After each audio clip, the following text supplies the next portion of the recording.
14-bölüm. Hicrattın 6 yılı. Qurata saparı.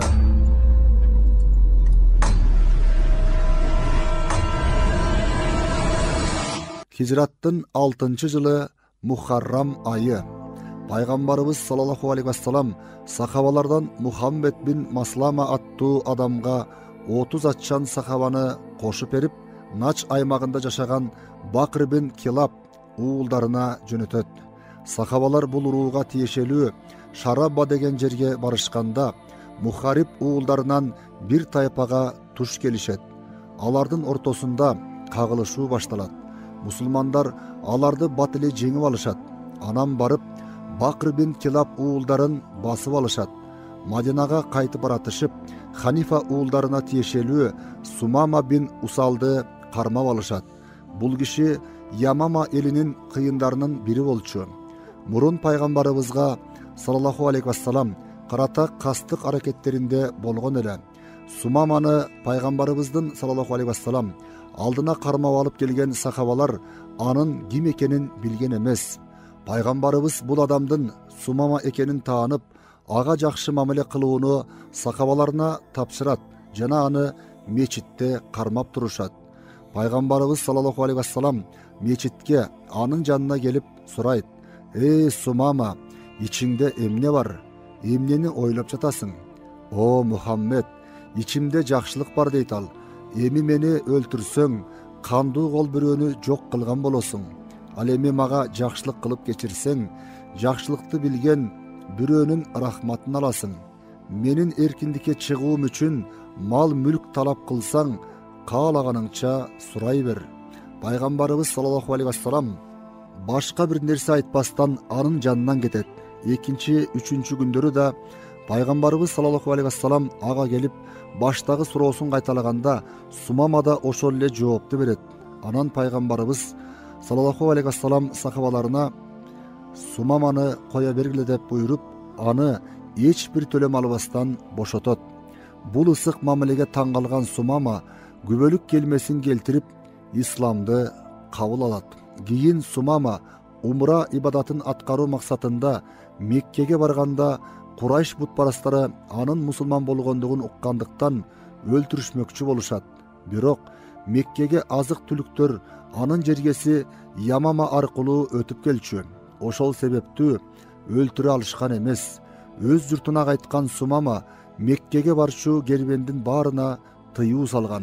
Yamama kalkı Sumamanın buyruğuna başıyıp Mekke'ge eş nerse jiberбей koygondo Kurayş uruularında açarçılık baştalat. Akırı çıday albay Paygambarыбызга sallallahu aleyhi ve sellem kat yazışat.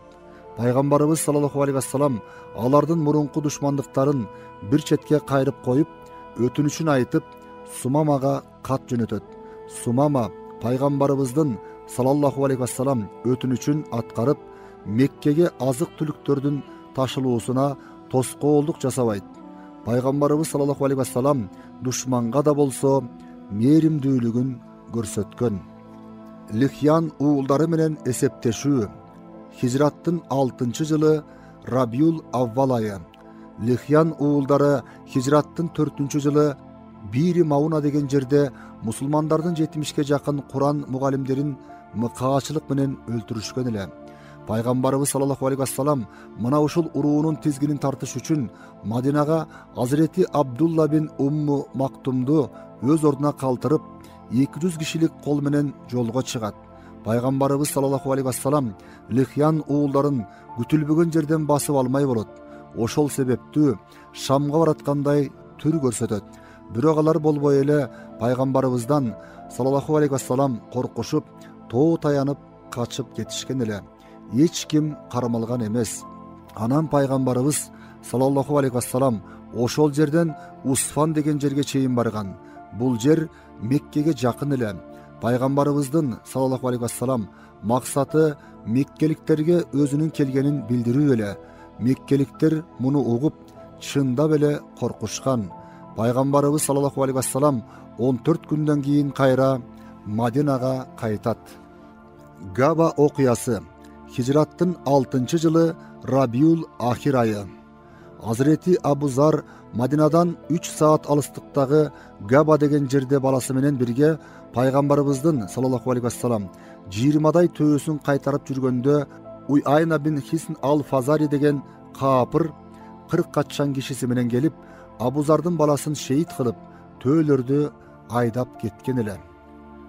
Абал дароо пайгамбарыбызга саллаллаху алейхи вассалам билдирилет. Ал дароо эле ууру каракчылардын артынан түшүүгө Hazreti Saad bin Zayd'ты атчандар менен бирге чаптырат. Бул сахабалар жолго чыкканда пайгамбарыбыз саллаллаху алейхи вассалам ордуна кайра Hazreti Abdullah bin Ummu Maktумду калтырып 500 кишилик бир кошуун менен Гатафан уруусун көздөй жөнөйт. Ал жерге барып bir күн bir түн тегерек четти байкаштырыш максатта калат. Эртеси Мадинага кайтат. Ий сапары Хижраттын 6-жылы Джамадиул Аввал айы. Курайш бутпарастарына тиешелүү бир соода кербенинин Шамдан Меккеге баратканы угулат. Пайгамбарыбыз саллаллаху алейхи вассалам Курайш бутпарастарын экономикалык жактан алсыратыш максаты менен Hazreti Zayd bin Харисаны кол башчы кылып дайындап 170 атчанды кошуп кербенди колго түшүрүп келүүгө буйрат. Сахабалар Иис деген жерде Курайш кербенине туш келишет. Кербенди олжолоп соодагерлерди туткунга алышат. Ошол туткундардын ичинде пайгамбарыбыздын саллаллаху алейхи вассалам кызы Зейнептин күйөөсү Абул Аас дагы бар эле. Ал аялы Зейнеп аркылуу боштондук сурайт. Пайгамбарыбыз саллаллаху алейхи вассалам боштондук берет. Керек болсо олжо кылынган малын кайтарып берет. Бул ысык мамилеге жүрөгү жылыган Абул Аас Меккеге барып ала келген малды ээлерине кайтарып бергенден кийин бутпарастарга мусулман болгондугун ачык эле жарыя кылып кайра Мадинага кайтат.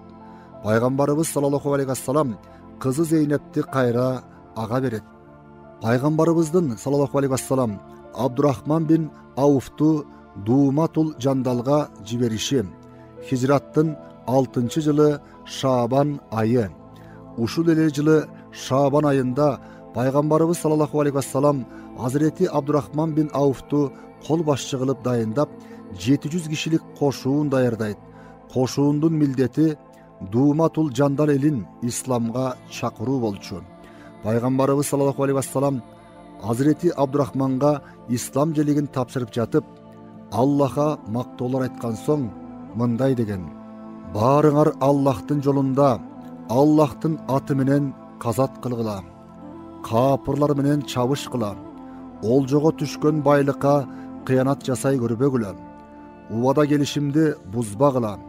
Өлтүрүлгөн душмандардын кулак мурундарын кеспегиле. Балдарды өлтүрбөгүлө." Hazreti Abdurrahman ал жерге барганда аларды исламга чакырат. Ал исламга чакыруусун 3 күн кайталайт. 3-чү күн дегенде алардын христиан дилиндеги башчысы Асбак бин Амр ал-Калби исламды кабыл алат. Аны менен бирге бир топ киши ыйман келтиришет. Мусулман болбогондор салык төлөөгө макулдук беришет.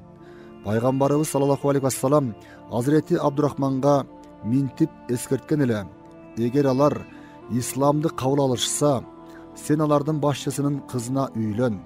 Ошентип ал пайгамбарыбыздын саллаллаху алейхи вассалам буйругу менен Асбактын кызы Тумандирге үйлөнүп, аны менен бирге Мадинага кайтып келет. Пайгамбарыбыздын саллаллаху алейхи вассалам биринчи жамгыр дубасы. Хижраттын 6-жылы кургакчылык жана ачарчылык башталат. Рамазан айынын бир жума күнүндө мусулмандар пайгамбарыбыздан саллаллаху алейхи вассалам Аллахтан жамгыр сурап дуба кылыңызчы деп өтүнүшөт. Пайгамбарыбыз саллаллаху алейхи вассалам алардын өтүнүшүн аткарып жамгыр тилеп Алла Таалага дуба кылат. Али алаканын ылдый түшүрө электе эле асмандын бетин кара булут каптап жаан жаап кирет.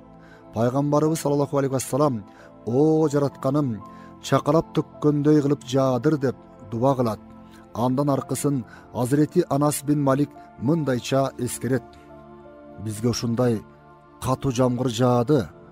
Үйүбүзгө бара албай тургандай абалга туш келдик. Ошентип бир жума тынбай жаады.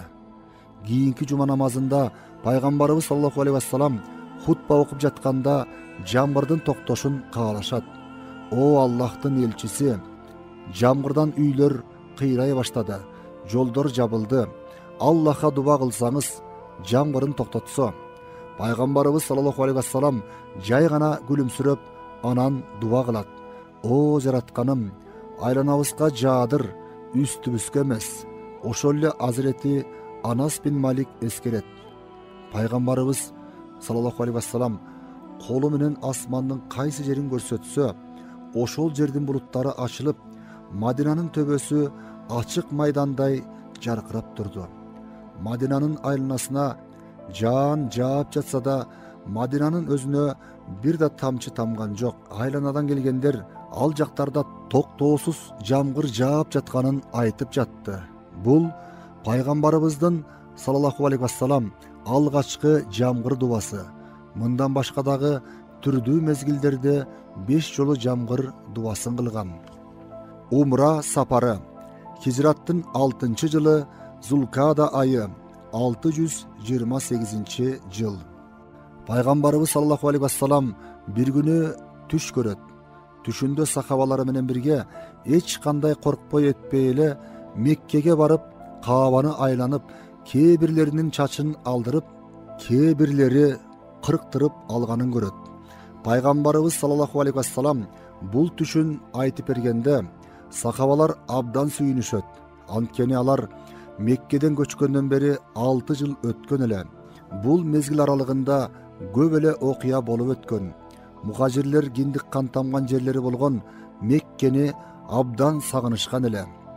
Пайгамбарыбыздын саллаллаху алейхи вассалам силер сөзсүз Харам мечитине киресиңер деген бул сүйүнчү кабары мусулмандарга аябагандай кубанычтуу болду. Кала берсе, ушул эле жылы Каабаны зыярат кылат экенбиз деп ойлошту. Пайгамбарыбыздын саллаллаху алейхи вассалам бул түшү Куранда төмөнкүчө айтылат. Ант болсун, Аллах өз пайгамбарынын көргөн түшүн чындык кылды.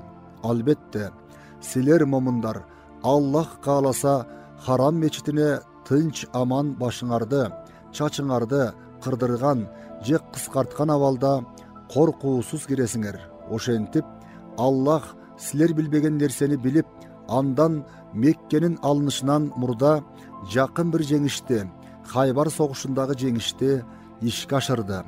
Пайгамбарыбыз саллаллаху алейхи вассалам 1400 мусулмандан турган колгурап, Мадинага өз ордуна Азирети Абдулла бин Умму Мактумду башчылыкка дайындап, Меккеге сапар тартат. Алардын ичинен 200 атчан бар эле, аялдардан 4 бар болчу. Курмандык чалууга деп 70 да айдап алышкан. Жандарында кылычтан башка куралдары жок эле. Кээ бир сахабалардын этияттык үчүн курал жарактарыбызды ала баралы деген сунушуна Пайгамбарыбыз саллаллаху алейхи вассалам умрага аттандык, курал жарак албай эле коелу деп жооп берди. Меккеге жакын Зил-Хулайфага келип, бешим намазын окугандан кийин талбия дубасын окуп, ихрам кийет. Анан Меккедеги бутпарастардын абалын билип келүүгө жана келиш максатын аларга билдирүүгө сахабаларынан Бушур бин Суфьянды жөнөтөт. Бирок Курайштардын чечими кескин эле. Мухаммед жана анын айланасындагылар Меккеге киргизилбесин. Жөнөткөн кишиси кайра келип, пайгамбарыбызга саллаллаху алейхи вассалам абалды билдиргенде абдан кейийт. Неге дегенде, мусулмандардан башка душман уруулар арам айларда Каабага келип таваф кыла алышчу. Ал эми мусулмандарга эмнеге уруксат беришпейт? Алардын максаты Каабаны зыярат кылыш гана болчу. Сахабалары менен кеңешип, ойлорун билгиси келет. Сахабалар, сиз эмне буйрсаңыз, биз ошону аткарабыз дешет. Ошондо пайгамбарыбыз саллаллаху алейхи вассалам Каабага жөнөөгө буйрук берет. Бирок аларга тоскоол болгон бир окуя болуп өтөт. Пайгамбарыбыз саллаллаху алейхи вассалам минген Касва аттуу төө Меккеге кире бериште чөгөт. Эмне кылышса дагы тургуза албай коюшат. Мурда ал төөнүн андай адаты жок болчу. Ошондо пайгамбарыбыз саллаллаху алейхи вассалам ал төөнү Кудум пил окуясындагы Махмуд аттуу пилди ордунан жылдырбагандай эле Алла Таала азыр да белгилүү себептерге байланыштуу чөктүрүп жатканын түшүнөт. Пайгамбарыбыз саллаллаху алейхи вассалам төөнүн башын башка жерге, Худабия деген жерге бурат. Мусулмандар ошол жерге барып конушат. 10 көздүү булак сымал. Ушул жерде Пайгамбарыбыз саллаллаху алейхи вассалам дагы бир мужизасын көргөзөт. Худабия суусу жок жер эле. Мусулмандардын бардыгынын суусу түгөнүп калган болчу. Жалгыз пайгамбарыбыздын саллаллаху алейхи вассалам гана суусу калган болот. Пайгамбарыбыз саллаллаху алейхи вассалам даарат алганы, кумганын көтөрүп басканда сахабалар баары ага барып суу калбаганын билдиришет. Ошондо пайгамбарыбыз саллаллаху алейхи вассалам эки колун сууга матырып, алгыла, бисмиллах деп айтары менен берекелүү манжаларынын арасынан суу атырылып чыга баштайт. Мусулмандар ошол суудан моокумун кандыра ичишип, даарат алышат. Минген унааларын сугарышып, суу каптарын толтурушат. Пайгамбарыбыздын саллаллаху алейхи вассалам бул мужизасын баяндаган Азирети Жабир бин Абдулладан кийинчерээк: силер ошондо канча адам элеңер деп сураганда, эгерде 100 000 киши болсок да суу кеңири жетмек, бирок биз 1500 чамалуу адам болчубуз деп жооп берген. Пайгамбарыбыз саллаллаху алейхи вассалам Худабияда конуп турганда Хуза уруусунун башчысы Будайыл бин Варка бир нече адамы менен келет. Булардын мурунтан бери Хашим уруусу менен жакын мамилеси бар болгондуктан ошол эски мамилени сактап, пайгамбарыбызды саллаллаху алейхи вассалам колдочу. Меккеде эмне окуя болуп жатса, баарын төкпөй чачпай пайгамбарыбызга саллаллаху алейхи вассалам жашыруун түрдө жеткирип турчу. Будайыл пайгамбарыбызга саллаллаху алейхи вассалам абалдын кооптуу экенин билдирип, Курайштар сени менен согушууга ант ичишти. Каабаны зыярат кылууңарга такыр жол бербечидей болуп турат дейт. Бирок пайгамбарыбыз саллаллаху алейхи вассалам Меккеге умра үчүн гана келгенин, согуш үчүн келбегенин айтат. Будайыл адамдары менен Меккеге кайтып барып, пайгамбарыбыздын саллаллаху алейхи вассалам келген максатын Курайштарга айтат. Курайштар уккусу да келбей, биздин анын максаты менен ишибиз жок, бир эле нерсени билип койсун: кашык каныбыз калганга чейин согушсак да, аны баары бир Меккеге киргизбейбиз дешет. Курайштардын элчиси. Бирок Курайштардын аксакалдарынан Урва бин Масуд арага түшөт. Будайылдын сөзүн жакшылап угуп көрөлүк. Ким билет, бизге пайдалуу сөз болуп жүрбөсүн. Жакпаса мунун сөзүн кабыл албайбыз да. Ошону менен Будайыл кайрадан аларга пайгамбарыбыздын саллаллаху алейхи вассалам келүү максатын чечмелеп түшүндүрөт жана бул жолу бири-бирине кийлигишпөө сунушун жеткирет. Курайш аксакалы Урва бин Масуд анын айткандарын колдоп чыкты жана өзү мусулмандарга элчи болуп барып сүйлөшүп келейин деп Курайштардан катуу талап кылат. Курайштар ары тартышып, бери тартышып, акыры аны пайгамбарыбызга саллаллаху алейхи вассалам жөнөтөт. Пайгамбарыбыз саллаллаху алейхи вассалам Курайш элчисине буларды айтат: биз согуш үчүн келген жокпуз. Ниет кылган умрабызды, аткаруу жана курмандыктарыбызды Аллах үчүн чалууга келдик. Сен менин уруума айтып бар, согуш аларды абдан алсыратты. Биз менен белгилүү мөөнөткө согушпоо үчүн келишим түзүшсүн. Азыр болсо Каабанын жанынан алыстай турушсун. Биз умрабызды кылалы, курмандыктарыбызды чалалы. Эгер бул сунушка көнүшпөсө, Аллахка ант ичемин, башым денемден айрылганга чейин алар менен согушамын жана Аллах мага кылган убадасын аткарганга чейин алар менен согушуудан баш тартпайм. Курайштардын элчиси Урба кайтып Меккеге келип, болгон ишти болгондой айтып, өзүнүн байкагандарын мындайча баяндайт: О калкым, мен далай өкүмдардын алдына элчилик милдетти аркалап барган адаммын. Кудай акы, эч бир өкүмдардын жан жөкөрлөрү Мухаммедти сахабалары сыйлап, урматтагандай урматтаганын көрбөптүрмүн. Анын сахабаларынын эч бирөөсү андан уруксат албастан сүйлөбөйт экен. Muhammed аларга bir нерсени буйрса, жан талашып жарыша аткарышат экен. Сахабалары анын жанында сүйлөгөндө, адептүүлүк менен акырын үн чыгарып сүйлөшөт экен. Аны сыйлап, жүзүнө да тик карабастан төмөн карашып сүйлөп турушат. Эми менин баамымда бул адамдар эч качан аны жалгыз таштабайт. Анын бир тал чачында бирөөнү алдырбайт. Эч кимди ага жакын жолотушпайт. Калганын өзүңөр ойлоп көргүлө. Анан ал келгиле, тынчтык келишимин түзөлү дейт. Бирок бутпарастар кабыл албай коюшат. Ошондо пайгамбарыбыз саллаллаху алейхи вассалам өзүнүн элчисин Хираш бин Уммайяны аларга жөнөтөт. Бул элчи Хуза уруусунан эле.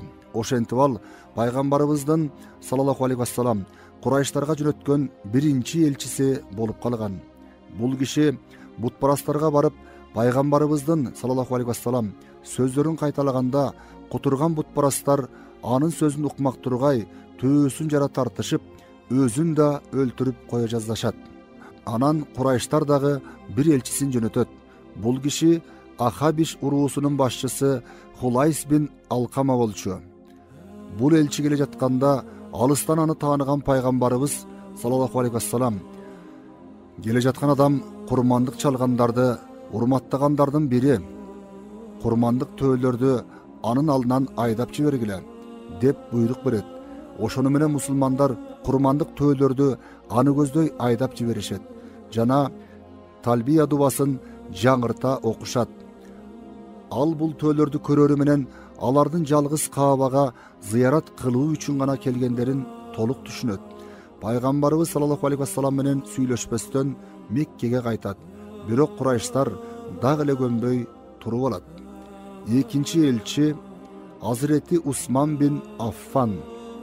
Ошондо пайгамбарыбыз саллаллаху алейхи вассалам кайра элчи жөнөтүү аркылуу болсо да келген максатын Курайштар анык түшүнсүн деп Азирети Умарды жөнөтмөкчү болот.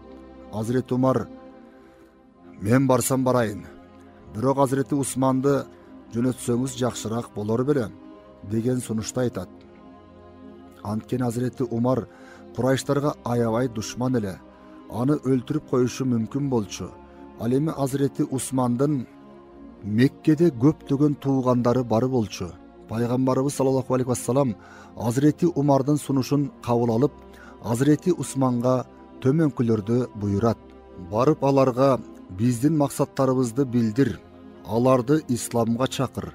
Анан Меккедеги жашыруун мусулман болгондорго жакында Меккенин алынарын айтып, аларды сүйүндүр. Азирети Усман 10 чакты мухажир менен бирге Курайш бутпарастарына барып, пайгамбарыбыздын саллаллаху алейхи вассалам айткандарын аткарат, келген максаттарын анык түшүндүрөт. Бирок бутпарастар дагы эле чечимин өзгөртүшпөйт. Алар Азирети Усманга: "Кааласаң сен Каабаны таваф кыла бер, сага уруксат" дешти. Бирок ал: "Пайгамбарыбыз саллаллаху алейхи вассалам таваф кыла электе мен кылбаймын" дейт. Бутпарастар анын бул сөзүнө жиндери келип, аны камап коюшат. Мусулмандарга бул кабар туура эмес түрдө жетет. Азирети Усман жана аны менен бирге барган мухажирлер шейит кылынды дегендей кабар угулат. Ридван анташуусу Азирети Усмандын шейит кылынганын угуп, пайгамбарыбыз саллаллаху алейхи вассалам абдан кайгырат. Жана Курайштын жосунсуз кылыктары үчүн аларга кол салуудан башка чара жок экенин түшүнөт. Жасаган бардык жакшы аракеттер текке кеткен эле. Анан сахабаларына: "Аллах силердин мага ант берүүңөрдү буйрат" деп Алла Тааланын буйругун угузат. Сахабалар бир түп чоң дарактын астында турушуп, кийинчерээк бул дарак Ридван дарагы деп аталган төмөнкү негиздерде пайгамбарыбызга саллаллаху алейхи вассалам ант беришет. Согушуудан баш тартпоого, Аллах жана анын элчисинин жолунда кашык каны калганга чейин согушууга, ант берүүдөн бир гана Жат бин Кайс аттуу 200'дүү баш тарткан. Бул ант берүү мусулмандарга чоң кайрат жана эрк тартуулады. Мужахиддер толкундангандарынан бир орунга тура алышпай калат. Куранда бул окуя төмөнгүчө баяндалат. "О Мухаммед, Чынында Аллах момундардан алар дарак астында сага ант берип жаткан убактарында ыраазы болду. Ошентип ал алардын көңүлдөрүндөгү нерсени ишеним жана тууралыкты билип, аларга тынчтык тыным түшүрдү жана аларды Хайбар согушунда жетише турган жакынкы жеңиш жана өздөрү гана ала турган көптөн көп олжолор менен сыйлады. Аллах кудурет жана даанышмандык ээси. Пайгамбарыбыз саллаллаху алейхи вассалам бир хадисинде ошол дарактын астында чын ниети менен ант бергендердин эч бирөөсү тозокко кирбейт деп, ушул антка катышкандардын өзгөчөлүгүн билдирген. Ошондуктан бул ант берүү Ридван антташуусу деген улуу ат менен тарыхта калган. Пайгамбарыбызга саллаллаху алейхи вассалам берилген жаңы ант бутпарастарга жеткенде алар Азирети Усманды бош кое беришет. Худабия тынчтык келишими. Хижраттын 6-жылы Зулкада айы 628-жылы. Сахабалардын пайгамбарыбызга саллаллаху алейхи вассалам берген жаңы анты Курайштарды сестендирбей койгон жок. Ансыз деле согуштан аябай алсыраган бутпарастар тынчтык келишимин түзүүнү эп көрүшөт. Ошентип бутпарастардан 3 адам, атап айтканда Сухайл бин Амр, Хувайтип бин Абдул-Узза жана Микраз бин Хавс өкүл болуп барышып, пайгамбарыбыз саллаллаху алейхи вассалам менен тынчтык келишимин түзмөй болушат. Алардын келе жатканын угуп, пайгамбарыбыз саллаллаху алейхи вассалам Сухайл деген аттан жакшылыктын жышаанын сезгенин айтат. Сухайл арабчада жеңилдик маанисин билдирет. Алар келген соң Сухайл узак сүйлөп, тынчтык келишимин түзүүнү сунушташат. Пайгамбарыбыз саллаллаху алейхи вассалам бул сунушту кабыл алат, кеңешип бир чечимге келишет. Эми келишимде айтылгандарды кагаз бетине түшүрүү керек эле. Пайгамбарыбыз саллаллаху алейхи вассалам Азирети Алиге жаздырат. Жаз. Бисмиллахир-рахманир-рахим. Сухайл буга каршы болот. Биз Бисмиллахир-рахманир-рахимди билбейбиз. Сен антип жазба. Анда кантип жазыш керек? Бисмике Аллахумма деп жаз. Курайш илгертен эле Бисмике Аллахумма деген сөздү колдонушчу. Пайгамбарыбыз саллаллаху алейхи вассалам бул сунушту кабыл алат.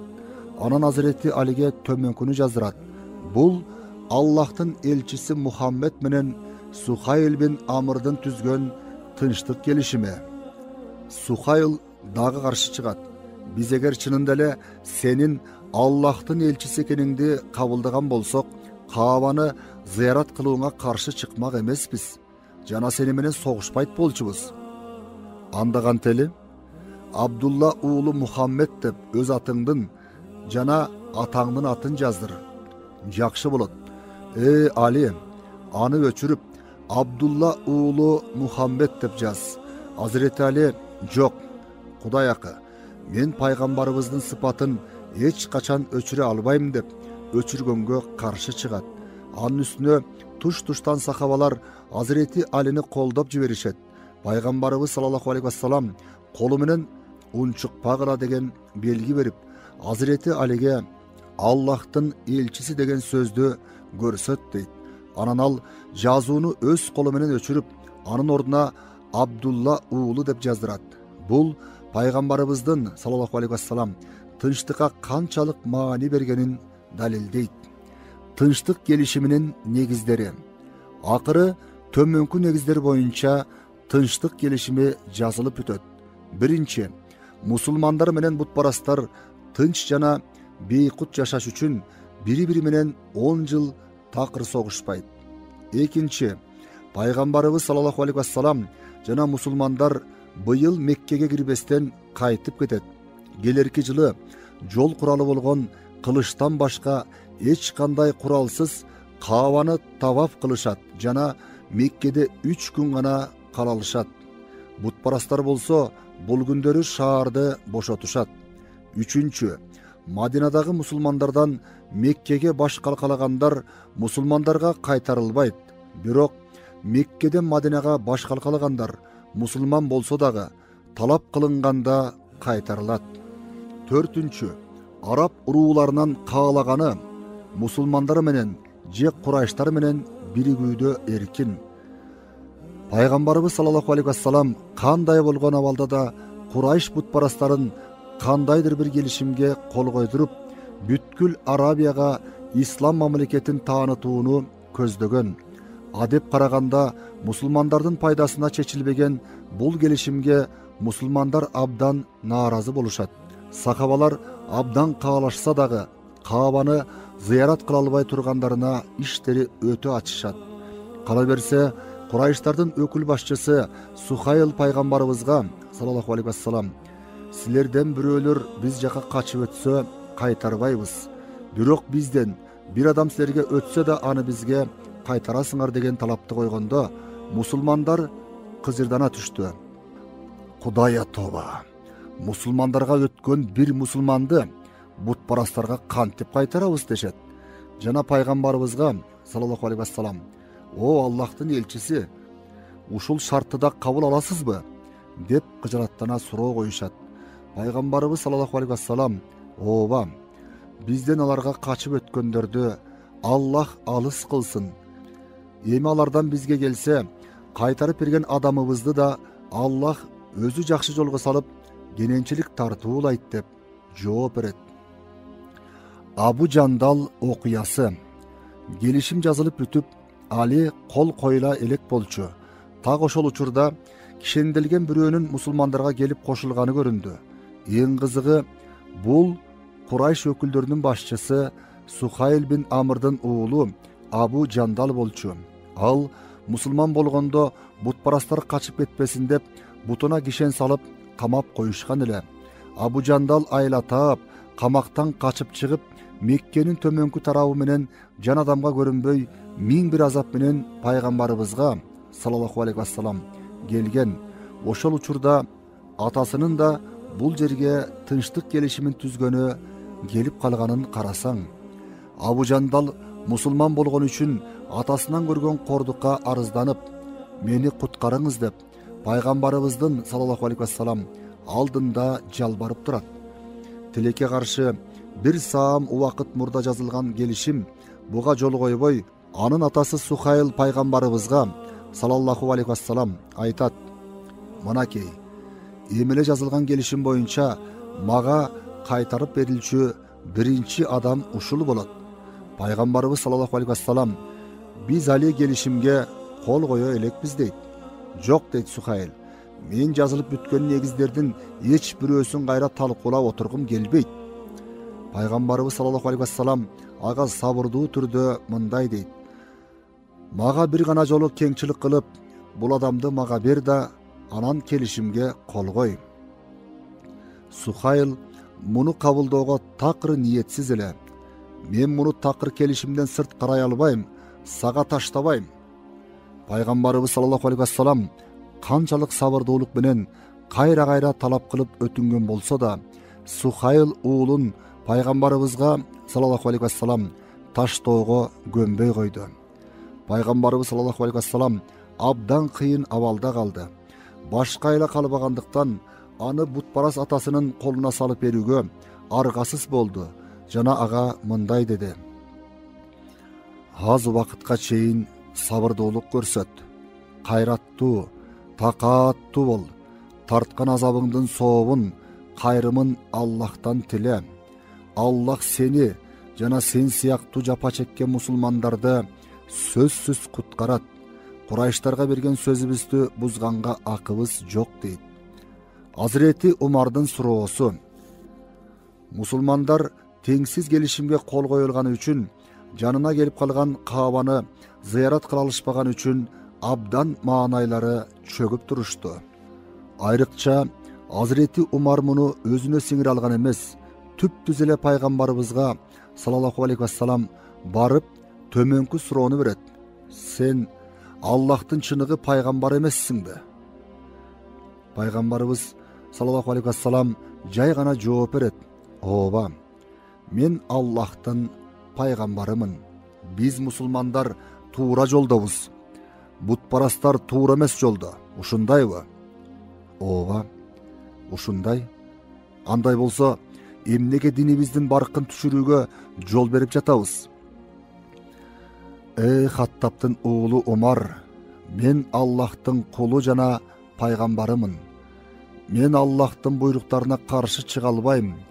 Bul gelişimdi tüzүү menen Allah'a baş kötөрgөн bolup eseptelbeyim. Al meni hiç kaçan ziyanga uçuratpayt.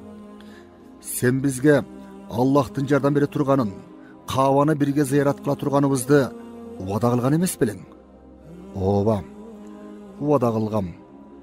Бирок мен ушул жылы ziyarat кылабыз дедим беле? Жок. Андай болсо дагы кайталаймын.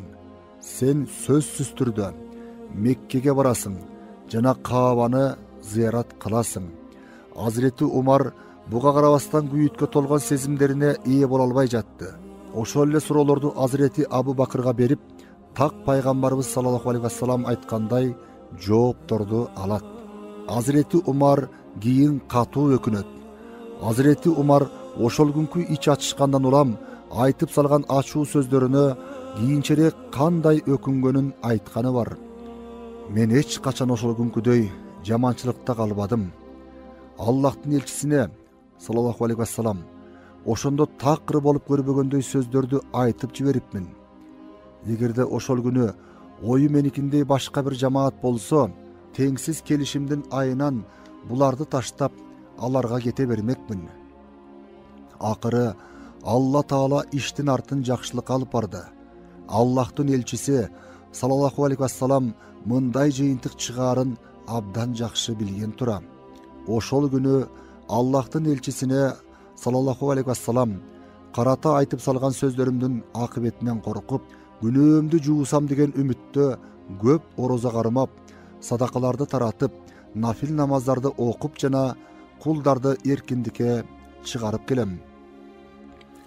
Курмандык чалуу жана чач алдыруу. Пайгамбарыбыз саллаллаху алейхи вассалам тынчтык келишимине кол койгондон кийин сахабаларга төмөнкү буйругун берет. Эми ордуңардан туруп, курмандыктарыңарды чалгыла, анан чачыңарды алдыргыла. Бирок сахабалардын бирөөсү дагы ордунан кыймылдабай коет. Пайгамбарыбыз саллаллаху алейхи вассалам буйругун 3 жолу кайталайт, бирок дагы эле эч кимиси кыймылдабайт. Ошондо абдан таң калган пайгамбарыбыз саллаллаху алейхи вассалам жубайы Умму Салама энебиздин жанына келип, буларга эмне болгон? Кайра курмандыктарыңарды чалгыла деп жатам, бирок эч кимиси кыймылдаган жок деп даттанат. Өзгөчө баам парасаттуу болуп жаралган Hazreti Умму Салама энебиз мындай деп сунуш кылат. Сиз аларга бир да сөз айтпастан, өзүңүз баштап курмандыгыңызды чалыңыз, чачыңызды алдырыңыз. Сиз баштагандан кийин эл сизди ээрчийт. Ал анын айткандарын туура көрүп, анын сунушу боюнча өзү баштап курмандыгын чалат жана чачын алдырат. Муну көргөн сахабалардын бардыгы жапырт курмандыктарын сое башташат. Сахабалардын буйрукту аткарбай коюшунун себеби балким аларга абдан оор келген теңсиз келишимдин жокко чыгарылуусу тууралуу пайгамбарыбызга саллаллаху алейхи вассалам аян түшөр. Пайгамбарыбыз саллаллаху алейхи вассалам бул буйругун өзгөртүп калгысы бардыр деп үмүттөнүп күтүшкөн эле. Эч болбосо Меккеге кирип умра зыяратын жасап кайтсак деп үмүт күтүшкөн. Пайгамбарыбыз саллаллаху алейхи вассалам сахабалары менен бирге Худабияда 20 күндөй тургандан кийин Мадинага бет алат. Сахабалар Каабаны зыярат кыла албагандарына абдан капа болушат.